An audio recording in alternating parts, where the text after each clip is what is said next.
Hello, welcome back to my channel. So John Miller is holding this event on October 28th, and it's supposed to bring mental health and recovery awareness, and there's going to be a few former Love After Lockup cast members, and I just got some tea this morning, and Destinie was actually supposed to be there, a part of the event, and apparently she's been living in a hotel. She only had one day left in her hotel. She was wanting a change and wanting to be around new people, so an organization offered to pay for her plane ticket to fly her out so she could speak at this event and do meet and greets, and then she didn't even get on the plane. She just completely ghosted everybody, didn't get on the plane, so now that's just a waste of a plane ticket.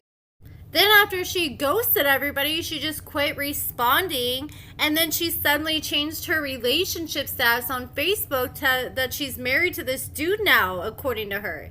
So this event is going to be on October 28th in Charles City, Iowa. It's free for all ages. They're going to have trick-or-treating. They're going to have a meet and greet. They're going to have John, Deontay, and Tyrese there. And there may be more cast members, so if any of you guys are interested, all the details on this flyer. But now let's talk about Andy and Brittney, because I swear every single episode she pisses me off more and more.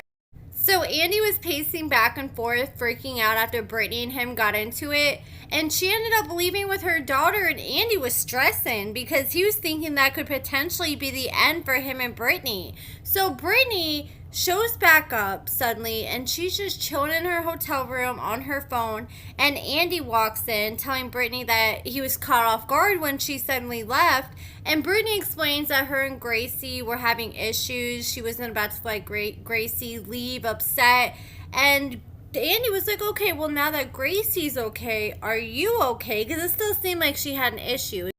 So Brittney explained that she was overwhelmed and she doesn't know how to talk to Andy now that she's out of prison. And she said things just aren't the same. She said she's not getting the same Andy that she was getting in prison. But I think she's just looking for anything to blame at this point. And I mean, I'm sure it's an adjustment, but it doesn't sound like she's putting much effort into him or trying to make things work, because it's obvious she's not feeling the man. Like, you can tell she feels like she's not compatible with the man at all. And now that she's out, it's like she has a wall up and is refusing to even try to work on developing a deeper connection with him.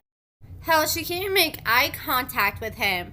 And you can tell that she's already checked out of this relationship. So Andy was like, okay, well, I think it's best that we pack up our things, we hit the road. And you could tell Brittney was spiraling deep down and was just repulsed at the thought of going home with Andy. But she knew she had run out of excuses and it was time to face the music. But you could tell she was like trying to reach for any excuse that she could come up with as quick as she could.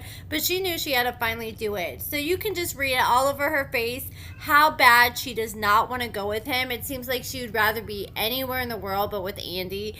So then Brittney goes outside while Andy's getting everything together, and she tells the producers that she's not safe to be by herself right now. And so Andy's fears were valid of him being scared that she could potentially relapse right now. So Andy, his son, and Brittney, they all get in the car to make the long 2-hour car ride back to Andy's house.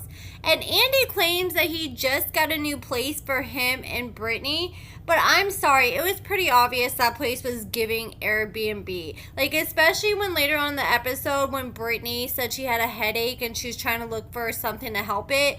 She was sitting there going through the cabinets. That man didn't know where anything was in that house. And the cabinets were dry as hell. So as soon as Brittney showed up to the house, he's like, well, here's your new home, babe. And she did not seem happy at all. And she even said out of her own mouth that she felt like she was doomed. And I mean, those are some pretty heavy words when it comes to describing moving in with your boyfriend. And if that's the way she's acting at this house, I can't even imagine how she would have felt or acted like if she ended up having to stay at Andy's smaller house, which is way smaller than where they're staying now. So she walks in the house, and the girl cannot get comfortable. Just the way she's walking and moving, you can read that girl's body language and tell she's not comfortable.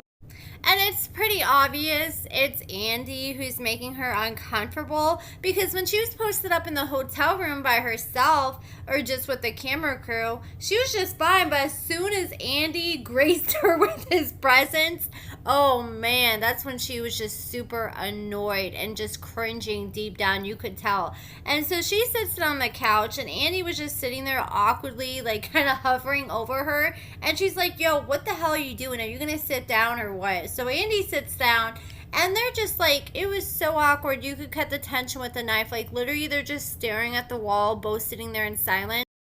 So Andy was trying to think of ways to fix this and make Brittney feel more comfortable. So he offered to get her food, and he's like, you know, this is your house too. You're welcome to relax. And Andy was telling producers that he's beginning to feel like he may have just overreacted when it came to thinking that him and Brittney were done. And now he's starting to realize that maybe Brittney is overwhelmed.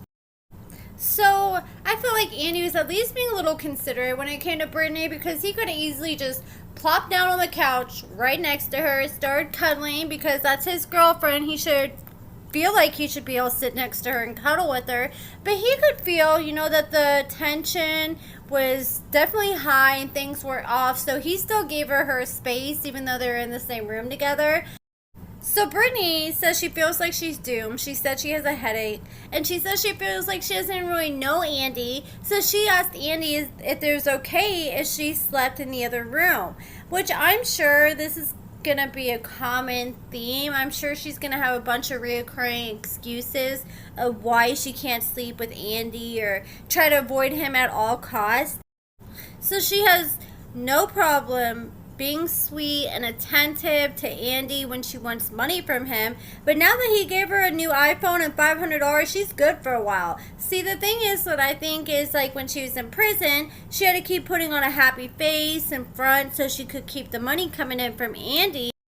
And before she got that money and stuff from Andy, she was fine. But now that she's good right now, she doesn't feel like she needs to put any more effort in. And that's probably going to be the case until she needs more money. And because of that, I think it's pretty obvious she's just using him. And plus the preview we got for the next episode where she starts demanding money from him, I'm like, oh my gosh. Like, Andy, if you can't read the room by now, there has to be something seriously wrong with you. She wants all the benefits that come along with a boyfriend, but she doesn't want to actually treat the man like he's her boyfriend.